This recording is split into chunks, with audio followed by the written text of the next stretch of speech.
به نام خدا. بخش چهارم آموزش سیستم داکوبه. خب توی این قسمت میخوایم ابزارهای صفحه ویور رو بهتون توضیح بدم که ما هر سندی که روی میز کارمون باشه با دبل کلیک میتونیم محتواش رو توی این قسمت ببینیم و اگه خواستیم یه سری تغییرات، هامش و یا حالا برچسبی روی این سند بزنیم میتونیم این کار رو اینجا انجام بدیم.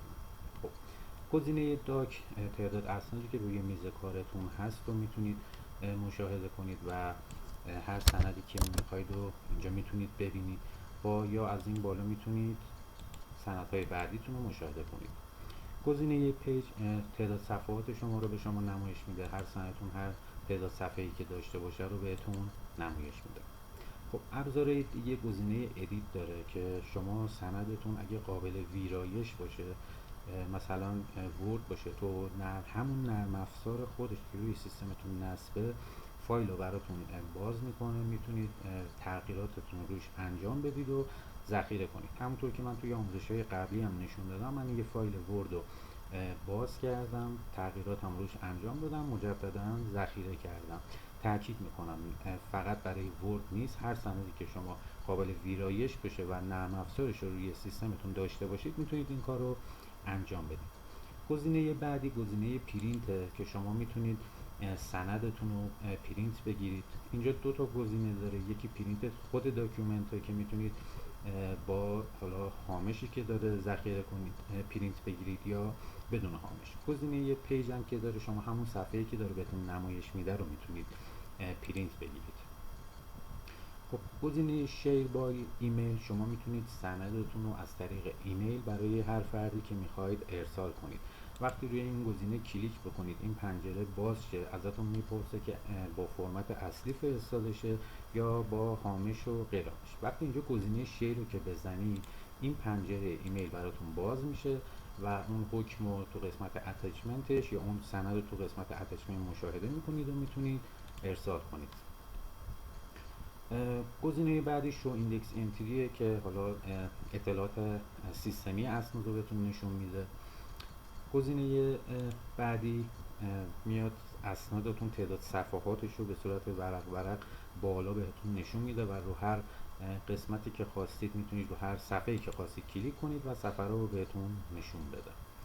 خب گزینه بعدی گزینه سرچ فول تکست که شما اگر دنبال لغت یا کلمه خاصی میگردید اینجا میتونید سرچ کنید. گزینه کانتینیو سرچ کانتینیو میاد ادامه اون سرچتون رو جلو میره. اگه اون کلمه چند بار جستجو شده باشه میتونید رو هر جستجو حرکت کنید و کلمه دیگه که حالا اون کلمه دیگر رو پیدا کنید. گزینه ادیت تکست انونیشن، شما میتونید هامشی که روی حالا سیستمتون روی صفحتون میخواهید میتونید بذارید و یا ویرایش کنید.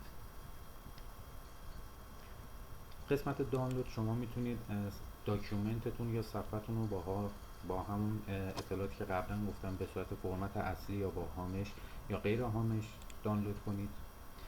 گزینه مهمی که اینجا داره کلیک ایندکسینگ، شما اگه این قسمت فعال باشه میتونید شما حالا فیلد هایی که میخواهید و توی قسمت حالا ذخیره اسنادتون انتخاب کنید. خب با این تفاوت که اگه این گزینه فعال نباشه شما نمیتونید این کار انجام بدید. من خب این سند رو میام الان ذخیره کنم. خب من الان توی این قسمت محصول چیزای کلمه‌ای که میخوام رو میذارم. من اگه اینو غیر فعال بکنم دیگه این عملیات واسه من انجام نمیشه و من نمیتونم کلمه‌ای که میخوام توی قسمت ذخیره برای فیلد هام اضافه کنم. خب مورد بعدی گزینه کپی تکست که شما هر کلمه‌ای که اینجا بخواید با فعال بودن این روش کلیک بکنید واسهتون کپی میشه و هر جایی که بخواید میتونید ببرید پیست کنید. من گزینه پیست رو که بزنم آخرین کلمه‌ای که کپی کرده بودم و بهم نشون میده. خب گزینه تو صفحه دیسپلی حالا نحوه نمایش سند رو نشون میده که میتونه به صورت حالا واید باشه، جمع بشه، بالا ببره، پایین بیاره، روش زوم کنید یا حالا از زوم درش بیارید. اندازه صفحه رو بهتون نشون میده، روتیت میکنه و حالا تغییراتی که داره. خب یه مورد مهم و ویژگی که داره تعداد صفحه بندیه که داره.